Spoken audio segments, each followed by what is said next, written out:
Dans cette vidéo, je vais littéralement te montrer comment je fais 5 à 6 000 euros par mois avec des prospects à la base pas intéressés. Je vais te détailler littéralement tout le système que je mets en place et que je mets en place aussi avec mes clients et qui leur permet de booker 4 à 5 appels de vente par jour et qui leur permet de closer également. Je vais tout te montrer, je vais tout te détailler aujourd'hui, donc tu vas tout avoir. Je vais littéralement tout donner, hein. C'est la vidéo sur laquelle j'ai le plus travaillé et qui va apporter le plus de valeur.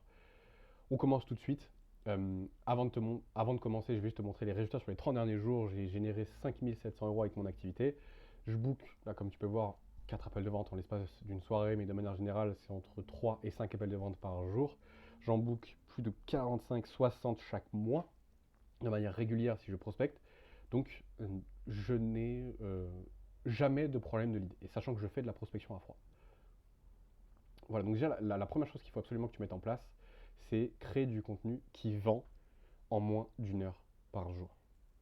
Parce que avant de t'attaquer à la prospection, il faut que tu puisses être en mesure déjà de connaître ton avatar et d'appliquer une méthodologie de contenu qui résonne avec ton avatar. Première chose que tu dois comprendre, c'est évidemment le gap. Qu'est-ce que le gap? C'est juste, je pense que tu le sais déjà, mais c'est une piqûre de rappel. Le gap, c'est la chose qui sépare la situation actuelle de ton avatar client, qui est douloureuse en fait, à sa situation désirée. C'est qu'est-ce qu'il y a entre les deux. Toi, il faut vraiment absolument que tu aies une méthodologie claire de qu'est-ce qu'il y a entre les deux. Qu'est-ce qui fait passer ton avatar client à sa situation désirée qui est toi? Qu'est-ce qui le fait passer? Ça, il faut que tu en aies connaissance. C'est pour ça que tu vas faire la liste entre la situation actuelle et la situation désirée. Par exemple, pour un coach sportif, ça peut être, je sais que son élève doit s'inscrire à la salle, faire son programme, faire ses courses, traquer ses calories, appliquer les principes de progression, etc., etc. Mais il faut que tu l'aies absolument en tête. Il faut que tu l'aies absolument en tête, parce que si tu ne l'as pas en tête, tu ne peux pas faire du contenu qui éduque ton avatar, en fait, qui parle même à ton avatar. Donc ça, c'est l'exemple des coachs sportifs. Je sais que par exemple, pour moi, ça va être plus par exemple, je sais que mon prospect, je dois valider son offre, ou créer son offre s'il n'en a pas une, brander son compte Instagram, poster un réel par jour, poster une vidéo YouTube par jour, envoyer 60 DM et 40 relances chaque jour, commencer top le calendrier, etc., etc. Il y a chaque étape. Et pourquoi je te dis ça?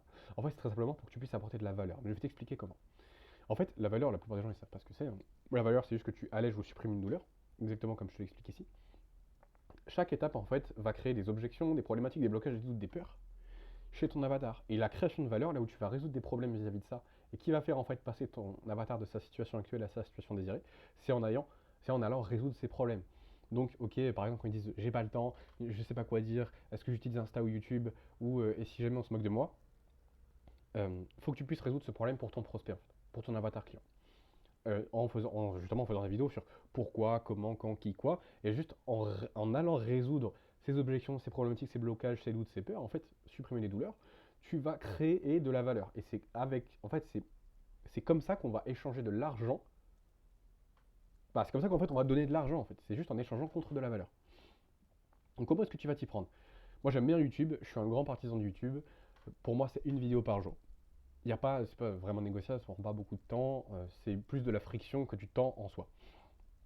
Une vidéo YouTube par jour avec pas ou peu de montage, très très peu, et ça te prend 5 à 30 minutes à tourner. Tu as deux possibilités, c'est soit tu fais un schéma qui démontre ton expertise exactement comme je suis en train de le faire, qui permet de résoudre un vrai problème pour ton avatar. Je sais que mon avatar, il veut arriver entre 5 et 6 000 euros par mois. Il veut aussi aller chercher plus, mais déjà comme premier step. Donc tu peux faire un schéma, Miro, justement un tableau, un dessin, ça augmente la valeur perçue et ça te permet de créer une audience qualifiée. Maintenant, si tu fais que ça, tu es peut-être dans le côté trop pro, trop apporter de la valeur. Au final, on ne connecte pas vraiment avec toi. Moi, j'ai une prédiction sur le marché de l'infoprenariat et juste la confiance. Je pense qu'on va beaucoup plus se rediriger quand on veut trouver une solution pour son problème vers la bonne personne, le qui plutôt que le quoi ou le comment. Ce qui fait qu'aujourd'hui, parce qu'en fait, juste le marché de la confiance, le marché de l'infoprenariat fait beaucoup moins confiance aujourd'hui. On va plus se rediriger vers une personne, on a envie de connecter avec les gens. On a envie de leur faire 100% confiance. Donc aujourd'hui, c'est extrêmement important de parler de toi, de donner de la connexion. Juste, tu parles de ton histoire, tu racontes qui tu es, quel est ton parcours pour qu'on puisse te faire confiance. Ça crée un biais de familiarité et qui du coup augmente la confiance, qui fait que tu as une audience extrêmement accrochée par ce que tu fais. Donc tu as ces deux formats et c'est comme ça que je te conseille de faire sur YouTube. Tu peux alterner. Pour moi, c'est environ 50-50. Tu n'as pas, il faut qu'il y ait les deux en masse sur ta chaîne YouTube. Ensuite, sur ton Instagram, Là, c'est un réel par jour. Tu peux faire quelques cuts, quelques b-rolls, 6 secondes à 1 minute. Pour moi, je fais juste des vidéos face cam où je donne de la valeur à mon avatar. Je ne m'attarde pas trop sur Instagram parce que la majorité de mon acquisition, je la fais en prospection et via YouTube. Instagram, pour moi, je n'ai pas envie de dépendre de l'algorithme. Je m'en fous. Je veux faire quelque chose de prédictible. Et c'est pour ça que ça marche très bien pour moi. Donc quelques cuts, quelques b-rolls s'il faut, 6 secondes à 1 minute. Le process pour être sûr que tu as un stimuli, un format qui fonctionne, hein, c'est trouver un réel qui fait plus de 100 000 vues en France ou 500 000 vues aux US, être vieux de moins de 3 semaines. Tu le télécharges, tu le mets sur CapCut, tu remplaces avec tes images et tes vidéos et tu mets un texte qui parle à ton avatar. Il n'y a pas de bonne ou de mauvaise vidéo. Il n'y a que des vidéos qui résonnent ou pas avec ton avatar. On s'en fout du format. Ce qui compte, c'est que ton avatar doit se sentir compris et concerné dans ton contenu. Et que tu ailles résoudre un problème. Pourquoi est-ce que tu utilises ce process? C'est pour t'assurer que ton audience ne s'est pas familiarisée avec cette stimulation. C'est pour ça que tu veux un réel de moins de 3 semaines qui a fait plus de 100 000 vues, 500 000 vues sur Instagram. Okay, ça, c'est juste pour le côté réel, mais je t'avoue, c'est pas avec ça que tu vas faire la majorité de ton acquisition. Voilà pour la création de contenu. Maintenant, une fois que tu as ton contenu, tu as forcément de l'inbound qui va venir et tu vas faire de l'outbound. Donc, sur YouTube, tu vas créer ce qu'on appelle un canal WhatsApp. Tu peux regarder en description, tu peux t'inspirer de comment je m'y prends. J'ai un canal WhatsApp. D'ailleurs, j'en profite. Hein, si actuellement tu as un business de coaching, d'accompagnement, ou tu es un consultant, ou tu as une agence, rejoins le canal WhatsApp. J'envoie des ressources exclusives qu'il n'y a pas sur YouTube qui apportent encore plus de valeur que ce que je ne te donne déjà. Tu n'as pas accès aux anciennes ressources, donc je t'invite à rejoindre maintenant. Je ne peux pas te donner l'accès aux 500 messages malheureusement. Donc je t'invite à rejoindre maintenant si tu ne veux pas perdre de la valeur. Donc, ce que je veux dire, c'est que sur le canal WhatsApp, tu vas envoyer un message à tous les entrants pour leur apporter un maximum de valeur, pour créer de la confiance, avec une trame de prospection. Pareil, sur Instagram, c'est un peu la même chose, c'est toutes les personnes qui s'abonnent, qui like, tu leur envoies un message avec la trame de prospection, mais de manière générale, tu dois faire sur Instagram minimum par jour 60 DM et 40 relances chaque jour. Donc, si tu n'as pas assez pour faire uniquement de l'inbound, tu fais de l'outbound. Tu vas faire de la prospection à froid. Tu appliques une trame de prospection. Je vais revenir un petit peu en détail dessus juste après. Concrètement, les KPI, tu sais déjà, 60 DM par jour. Si jamais tu n'as pas assez de prospects en inbound, ce que tu fais, c'est que tu dois faire une liste de 100 concurrents, une liste Dream 100, qui sont dans ta niche et qui parlent potentiellement à ton avatar. Comme ça, tu peux constamment avoir des prospects qui sont qualifiés dans ta niche, qui sont ton avatar, même si tu n'en as pas qui viennent. Voilà. Et si jamais tu as peur de déranger les gens en prospection à froid, si tu as peur de ah voilà, mais ils ne me connaissent pas, ils ne savent pas d'où je viens, c'est normal.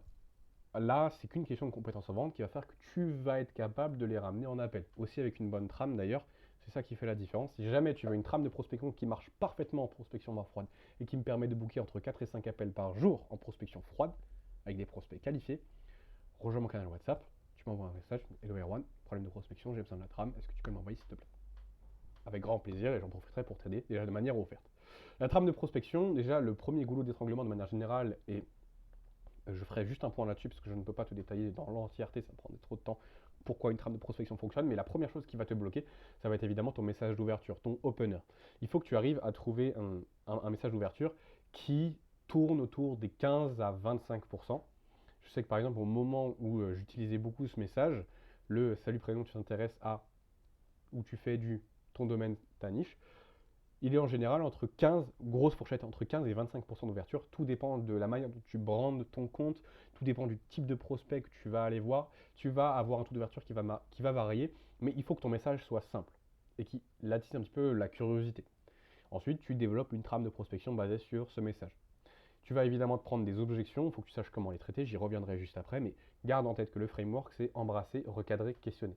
Si un mec te dit je suis pas intéressé, écoute, bah, je comprends, il n'y a pas de problème, ça tombe bien parce que je te parle pas du tout d'investir ou je te parle pas du tout quoi que ce soit s'il n'est pas intéressé par investir. Donc tu embrasses, bah, ça tombe bien, je te parle pas d'investir. Tu embrasses et tu regardes en même temps en fait. Ensuite tu vas questionner, tu vas dire ok, mais est-ce que c'est ok pour toi que je te pose quelques questions pour voir comment est-ce que je peux t'aider. Embrasser, recadrer, questionner. Maintenant, évidemment, tu as des relances à faire. Là, faut vraiment pas avoir peur. Je sais que ça peut freiner des gens. Mec, dans tous les cas, tu vas te faire insulter par des gens. Parce que des gens détestent, pensent que tu es là juste pour être méchant, pour leur vendre quelque chose. Mais tu peux pas te baser sur ça pour faire pour travailler en fait. Parce que si tu te bases sur la minorité de personnes qui sont pas en accord avec ce que tu fais, bah, tu vas jamais rien faire. Donc fais des relances. La plupart des gens, c'est très bien pris. Tu le fais de la bonne manière. Fais minimum 4 relances à partir du moment où tu envoies un message. À partir du moment où ils ont répondu, évidemment, hein, et à partir du moment où tu rentres dans la ligne de questionnement pour comprendre les inefficacités, tu fais 9 relances. Il faut que tu espaces entre 48 et 72 heures entre chaque relance, parce que j'ai remarqué, on dit souvent oui, il faut relancer tous les jours. Oui, mais là, ça fait très forçat pour la plupart des gens. Espace au maximum, mais tu fais quand même tes relances. Tu as que 3 possibilités en prospection. C'est soit l'appel est booké, soit il n'est pas qualifié, soit la personne t'a bloqué. Aucune autre possibilité. Maintenant, tu as peut-être déjà appliqué ce genre de choses, mais il y a forcément des blocages qui font que tu ne réserves pas de call en prospection ou en prospection froide. Et donc, comment booker minimum 1 à 3 appels de vente par jour? Il faut absolument que tu évites de parler tous les jours à tes prospects et que tu bookes un call au bout de 2 semaines, que si tes prospects te disent je ne suis pas intéressé et que tu ne sais pas traiter l'objection, je vais t'expliquer littéralement comment faire. Pareil, quand tu proposes un call et qu'ils te disent je vais réfléchir ou j'ai pas le budget, je vais t'apprendre à traiter tout ça. Et de manière générale, si tu as booké moins de 30 appels de vente sur les 30 derniers jours, je vais littéralement te donner tout ce que tu as à savoir pour passer cet objectif-là et même aller au-delà, aller chercher les 45, 60, toi tout seul, en prospectant tout seul. Voici les 2 raisons majeures qui font que tu ne bookes pas minimum 30, 45, 60 appels de vente par mois. C'est que tes prospects ne comprennent pas le but de la conversation et de l'appel pour eux et qu'ils pensent que tu es là juste pour vendre un truc qui ne les aide pas. Donc, ils t'esquivent. Et c'est ça le problème. Voici les 3 principes qui vont littéralement tous tes problèmes en prospection. On va voir comment traiter les objections, comment cadrer la conversation et comment trouver des inefficacités qui justifient un appel. Donc traiter une objection de manière générale, je t'ai déjà donné le framework, c'est embrasser. Donc tu acceptes l'objection, tu la recadres et tu questionnes par-dessus. Si ton prospect te dit j'ai pas envie d'investir dans un accompagnement, beaucoup vont s'arrêter là. Beaucoup, 95-99% des personnes en prospection s'arrêteront là. Dans ce moment-là, tu dis littéralement précisément, bah ça tombe bien que tu n'aies pas envie d'investir dans un accompagnement parce que je ne te parle pas d'accompagnement. L'objectif de la conversation, c'est de voir comment est-ce que je peux t'aider, t'apporter de la valeur de manière offerte. Et là, tu reposes une question. Tu as vu, j'ai embrassé, j'ai dit ça tombe bien que tu ne sois pas intéressé par un accompagnement. Recadrer, puisque je ne te parle pas d'accompagnement, l'objectif de la conversation, c'est de t'aider, t'apporter de la valeur de manière offerte. Et tu questionnes. Embrasser, recadrer, questionner. Les erreurs à éviter, tu n'affirmes jamais. Surtout en prospection, les gens vont disparaître, ils vont se braquer, l'ego va sortir, les gens veulent protéger leurs croyances, et c'est l'ego qui protège les croyances. Donc tu vas juste braquer les gens. Faut surtout pas que tu laisses le prospect esquiver la question. Si tu lui poses une question et qu'il ne t'y répond pas, tu reposes la question. Par rapport à ce qu'il t'a dit, tu dis bah écoute, ouais, je comprends ce que tu me dis, il n'y a aucun problème avec ça. Juste, bah voilà, tu m'as pas dit, et tu reposes la question. Et il faut absolument que tu recadres. Et si tu recadres, recadrer, c'est justement reposer la question ou remettre la bonne frame. Si tu recadres moins de 3 fois, s'il te donne toujours la même objection, faut que tu batailles, mec. Si tu recadres une fois et qu'il te donne toujours l'objection, tu t'arrêtes pas là en fait. Tu recadres minimum 3 fois. Minimum. Parce que sinon tu vas perdre beaucoup de prospects en fait. Faut que tu lui fasses comprendre que c'est dans son intérêt. Donc cadrer la conversation. Quand est-ce qu'il faut que tu le fasses? Justement, je t'en ai déjà un petit peu parlé. Il faut que tu recadres et que tu cadres la conversation s'il donne plusieurs fois la même objection, comme je te l'ai dit. Tu ne peux pas en rester là sur une objection. Il faut que tu recadres. Quand le prospect, par exemple, te dit non, mais merci, j'ai pas besoin d'aide. Comment ça, t'as besoin d'aide? Par exemple, tu peux pas t'arrêter là en fait. Il faut que tu lui dises bah mec, écoute, je comprends que tu aies probablement la sensation que tu n'as pas besoin d'aide et je suis pas en train de te dire que tu fais les choses mal, c'est pas du tout ça que je te dis. Ça, tu acceptes. Ensuite, tu viens recadrer. Tu sais, même le plus grand des entrepreneurs, ou justement, tu peux même poser la question comme ça. Est-ce que tu ne penses pas que même le plus grand des entrepreneurs, donc là tu peux prendre un exemple, par exemple Elon Musk qui fait des centaines de milliards à l'année, est-ce que tu ne penses pas que même lui a besoin d'aide et a toujours des choses à améliorer? Tu peux poser la question. Forcément, il va dire, bah oui, c'est vrai, il y a toujours des choses à améliorer. Donc pourquoi Elon Musk aurait besoin d'aide et des choses à améliorer et pas toi? Ça fait pas sens. Alors que c'est le meilleur, actuellement, l'entrepreneur qui a le plus de valorisation. Ça aussi, c'est important. Pareil, s'il refuse de donner une inefficacité, on va revenir dessus juste après. S'il est dans l'ego, c'est la même chose, tu recadres. Comment faire? Faut que tu mettes dans le cortex préfrontal quand tu recadres notamment pour l'ego, s'il refuse de donner une inefficacité ou s'il te donne plusieurs fois la même objection, tu dois mettre dans le cortex préfrontal. Qu'est-ce que ça veut dire? C'est juste que tu le prépares à recevoir une critique. Constructive, évidemment. Je dis, bah mec, est-ce que tu m'autorises à te dire ce que tu as besoin d'entendre et pas ce que tu as envie d'entendre pour te faire progresser? Forcément, il va te dire, oui, tout le monde ne veut pas être, je suis désolé du terme, mais la petite salope qui esquive, en fait. Personne n'a envie de se sentir comme tel. Donc forcément, il va te dire oui. Et c'est là où tu fais rentrer dans le cortex préfrontal, tu le prépares à recevoir une critique. Et derrière, ça permet d'enlever l'ego ou une partie de l'ego. Et derrière, il peut beaucoup plus accepter le recadrage. Pareil, tu dis les non-dits et ce que tu ressens de son comportement et ce qu'il te dit. Il faut absolument que tu dises ce que tu penses. Tu ne peux pas te permettre qu'il y ait des non-dits. Justement, c'est dans le recadrage où tu dis les non-dits. Une fois que tu as mis dans le cortex préfrontal, que tu l'as préparé, tu embrasses. Tu fais la méthode sandwich. Hein. Tu dis quelque chose de positif, tu l'allumes complètement, tu dis ce que tu penses et tu finis sur quelque chose de positif.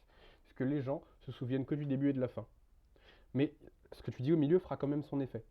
Ils s'en rappelleront juste pas. Okay. Donc tu dois recadrer évidemment avec le framework, c'est pour lui qu'on discute. Voilà, embrasser, recadrer, questionner. Il faut juste qu'il comprenne que c'est pour lui qu'on discute, c'est pour lui apporter de la valeur. Et ça te fait monter en leadership. C'est hyper important. Dernière chose en prospection qui te bloque, hein, c'est que tu ne trouves pas d'inefficacité. Donc comment trouver des inefficacités? C'est juste en posant des questions qui relèvent des inefficacités. C'est hyper simple. Par exemple, des questions comme tu en es où dans ton parcours dans X domaine? Est-ce que tu as déjà pu avoir des résultats ou pas? Sur une échelle de 1 à 10, à combien tes compétences en domaine sont optimisées? C'est quoi les points manquants? Quels sont les plus gros challenges actuels dans X domaine? C'est important que tu poses ça. De manière générale, les prospects sont assez collaboratifs et te disent concrètement ce qui ne va pas. Ça peut arriver qu'ils n'aient pas conscience de ce qui ne va pas. C'est très rare. S'ils ne te disent pas quelque chose qui ne va pas, c'est qu'ils savent que s'ils te donnent une inefficacité, alors ils ne disent pas le mot inefficacité en tête, mais ils savent que s'ils te partagent quelque chose, c'est que tu vas pouvoir les aider, donc leur vendre quelque chose. Donc là, il faut que tu recadres. S'ils ne te donnent pas d'inefficacité, de manière générale, ils disent, bah, comment tu expliques que j'arrive à avoir X sans avoir Y? Par exemple, s'il te dit non, non, tout va bien, c'est juste que, voilà, c'est le processus, j'ai juste besoin de faire du meilleur contenu et tout. Ok, bah du coup, comment t'expliques que j'arrive à booker 3 fois plus d'appels de vente que toi et que je fais pas de contenu? Ah, tu mets en lumière aussi l'inefficacité s'il refuse. Mais s'il refuse de donner une efficacité, il faut que tu recadres. Tu dis, bah écoute, je ressens un petit peu que tu veux pas forcément me partager des choses, et ça se comprend, tu es peut-être méfiant, tu as peut-être peur que je te vende quelque chose. Pour t'expliquer, l'objectif de la conversation, c'est pas de te vendre quelque chose, c'est que je vois comment est-ce que je peux t'aider, t'apporter de la valeur de manière offerte, te rediriger vers des ressources en fonction de ce dont tu as besoin.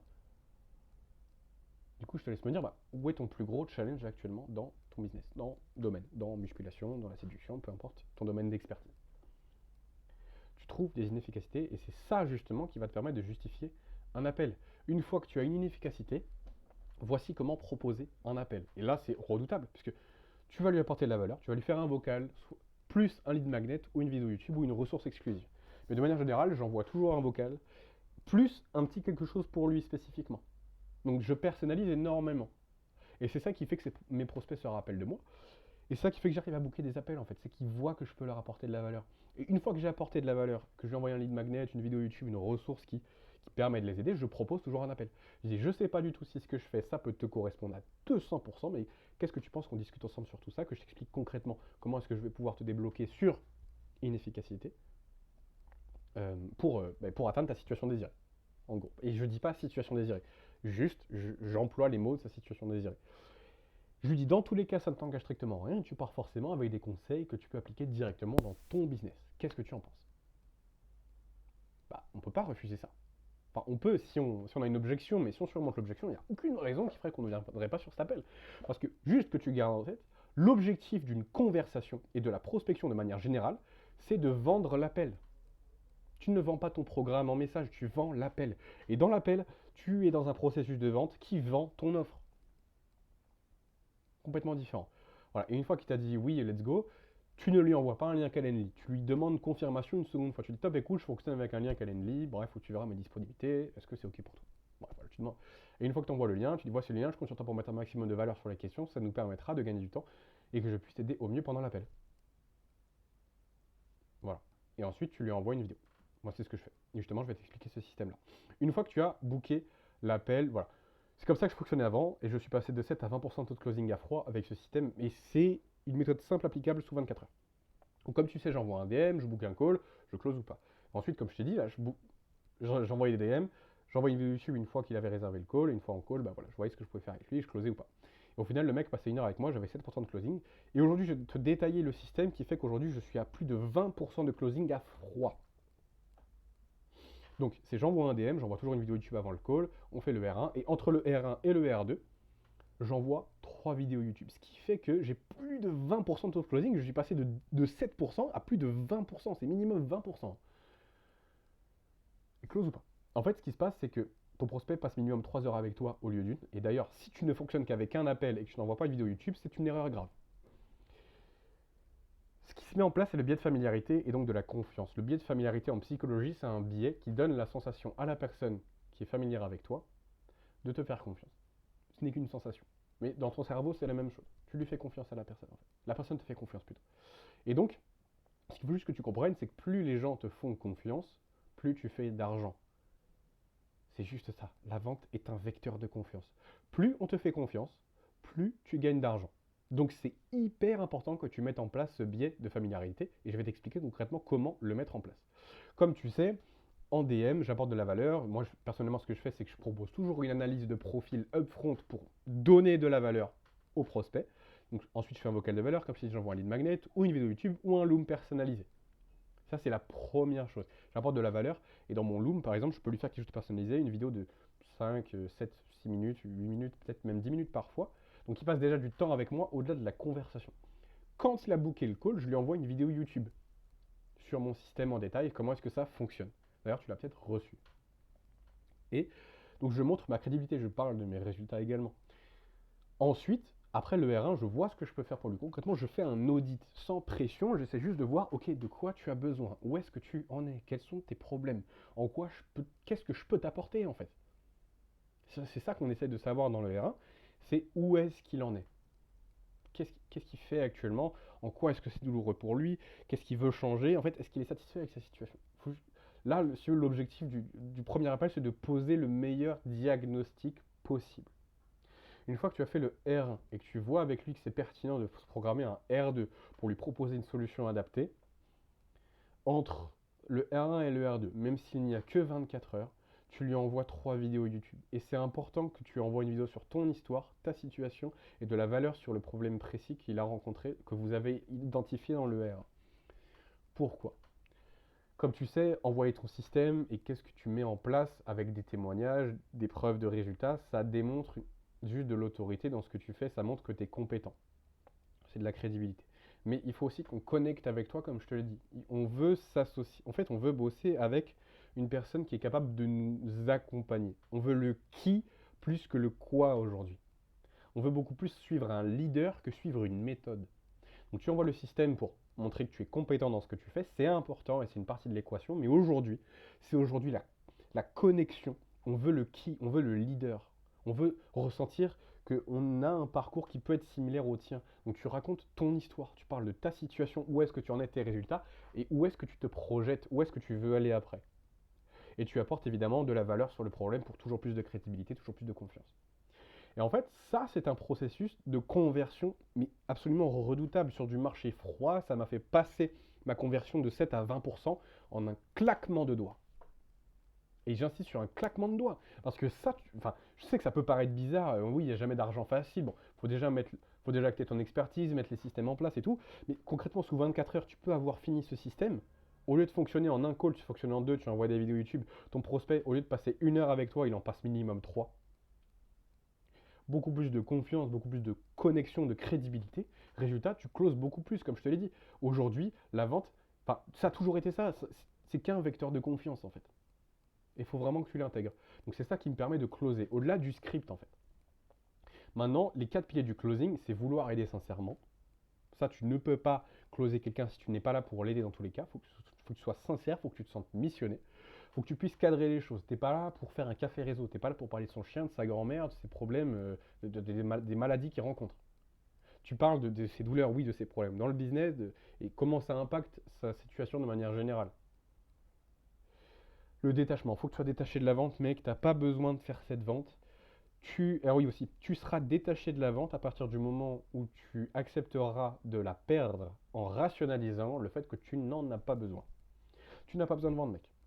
Tu auras toujours une solution. Même si tu as zéro sur tes comptes, tu n'as pas besoin de faire une vente aujourd'hui. Tu n'en as pas besoin. Il y a toujours quelqu'un qui pourra t'aider. Tu auras toujours un refuge. Tu auras toujours de quoi manger. Tu ne vas pas te laisser mourir.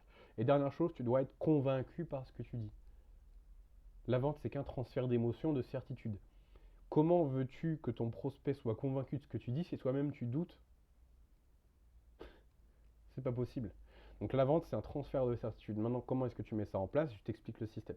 Donc dans le R1, tu sais, tu dois connecter et cadrer évidemment. Tu dois dire, tu dois connecter un petit peu avec ton prospect, mais tu dois cadrer, dire, ok, on n'est pas là pour enculer des mouches concrètement. On n'est pas là pour se la toucher, on est là pour voir en quoi je peux t'aider. Ensuite, tu passes sur les douleurs, donc la situation actuelle, où est-ce qu'il en est, qu'est-ce qu'il fait actuellement, en quoi ça lui pose problème, est-ce que c'est ok pour lui ou pas en fait, finalement. Parce que si c'est ok pour lui, il est peut-être là le problème aussi.